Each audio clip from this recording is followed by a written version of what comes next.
After sailing through rough waters in 2011, the Kenyan economy has managed to get back on track in 2012. Kenya economy has stabilized over the last 12 months or so, but it's still vulnerable.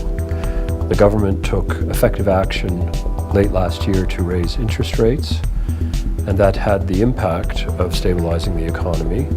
Growth slowed as a result of the action that the government took last year, but it was the right thing to do, and we think that Kenya will maintain roughly the same level of growth this year, 4.5% as it had last year, and could continue to grow to as much as 5% in 2013. Kenya's service sector continued to perform strongly with a very steady performance in tourism.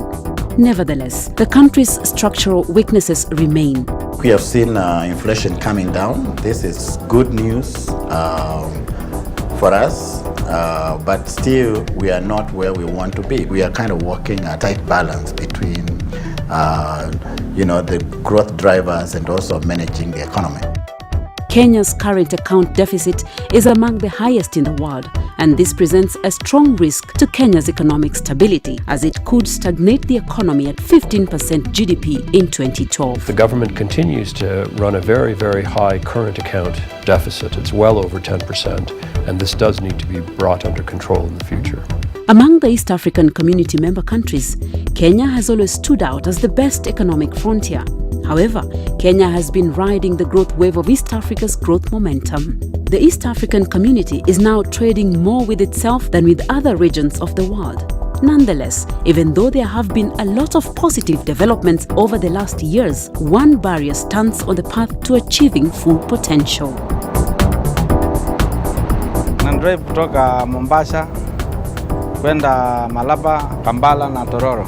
Ukifika hapa unaambiwa ungoje. Hiyo ni shida moja, ama anaweza ambiwa ngoja benki na hakuna benki za hiyo. Parking ni shida. Unaweza paki hapa na ukamatwa uandikiwa obstruction. Non-tariff barriers are essentially rules and regulations that inhibit trade across the East African community. Because they inhibit trade, they also inhibit growth. If I have to travel with the barriers, it could be very simple. I can take exactly 5 days or less. But because of the barriers, we take even 8 days, 8 to 10 days.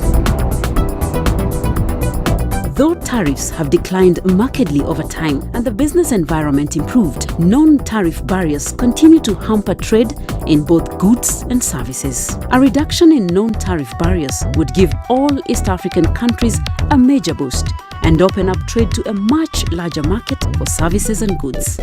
The East African community, taken as a whole, can feed itself.